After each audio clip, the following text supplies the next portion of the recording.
மாயை மாயை எல்லாம் மாயை, மாயை மாயை எல்லாம் மாயை, வானத்தின் கீழே பூமிக்கு மேலே எல்லாம் மாயை, வானத்தின் கீழே பூமிக்கு மேலே எல்லாம் மாயை.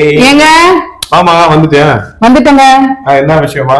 ஆண்டவரை நீங்க துதிச்சு பாடிட்டு இருக்கீங்க. ஆனா இன்னைக்கு என்னவோ டிஃபரெண்டா மாயை மாயை எல்லாம் மாயைன்னு பாடுறீங்களே, ஏங்க? ஆமாமா, நம்ம வேத வசனம் கூட சொல்லுதுல, இந்த உலகமே மாயை. சாலமன் சொல்றாருல, மாயை மாயை எல்லாம் மாயை என்று. ஆமாங்க, எனக்கு கூட தெரியும். என்னன்னா இந்த உலகத்துல இருக்கிறவங்க எல்லாமே எல்லா பொருளுமே அழியக்கூடிய பொருள் தான். ஆண்டவர் மட்டுமே அழியாத தேவனா இருக்கிறார். அவருக்கு முதலும் இல்லை முடிவும் இல்லை. அவர் ஆதியும் அந்தமுமாய் இருக்கிறார். சரியா சொல்லலாம். அதனால அவர் மாயையா இல்ல. அவர் மட்டும்தான் மாயை இல்லாம இந்த உலகத்திற்கு இருக்கிறவரை காட்டிலும் உங்களில் இருக்கிறவர் பெரியவர் என்று அவர் சொல்றாரு. அவர் தான் நம்ம கடைசி காலத்துல நம்ம முடிச்சுட்டு போயிட்ட பிறகு, நம்ம இந்த உலகத்தின் வாழ்க்கையை முடிச்சுட்டு போயிட்ட பிறகு அவர் கூட தான் நம்ம போய் பிரவேசிக்க போறோம். அதனால அவர் மட்டும்தான் நிரந்தரம், அவர் மட்டும்தான் மாயை இல்லாதவர். அது எனக்கு ரொம்ப புரிஞ்சிச்சுங்க. இன்னைக்கு வீடுகதை ஏதோ ஞாபகப்படுத்தலையா ஆண்டவர்? ஞாபகப்படுத்திருக்காரு.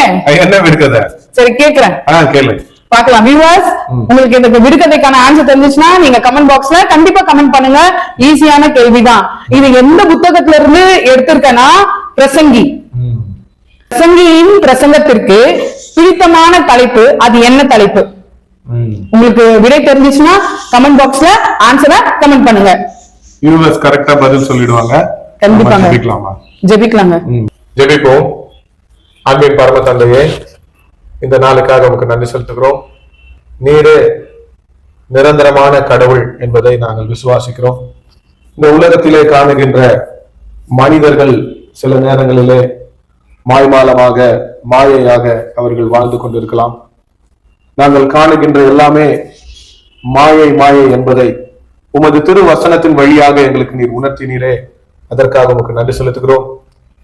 உம்மிடத்திலே அந்த மாயை இல்லை. நீர் உண்மை உள்ளவர், நிரந்தரமானவர் என்பதை நாங்கள் விசுவாசித்து உம்மிடத்திலே நாங்கள் வருகிறோம்.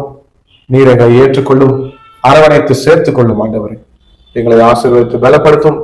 ஒவ்வொருவரையும் ஆண்டவரே உணர்த்தி இந்த உலகத்தின் பின்னால் ஓடிக்கொண்டிராமல் உண்மையே பற்றி கொள்ளவும், உண்மையே தேடவும், நிரந்தரமான உண்மையே நாடவும், உம்முடைய வசனத்திலே நிலைத்திருக்கும், உண்மையிலே நிலைத்திருக்க செய்ய வேண்டும் என்று எங்களுக்கு அருள் புரிய வேண்டும் என்று நிரந்தர அருள்நாதர் இயேசு கிறிஸ்துவின் திருநாமத்தில் ஜெபிக்கிறேன். ஜெபிக்கிறேன் ஜீவனுள்ள நல்ல பிதாவே, ஆமென். கர்த்தர் தாமே உங்களை ஆசீர்வதிப்பாராக. Have a blessed day.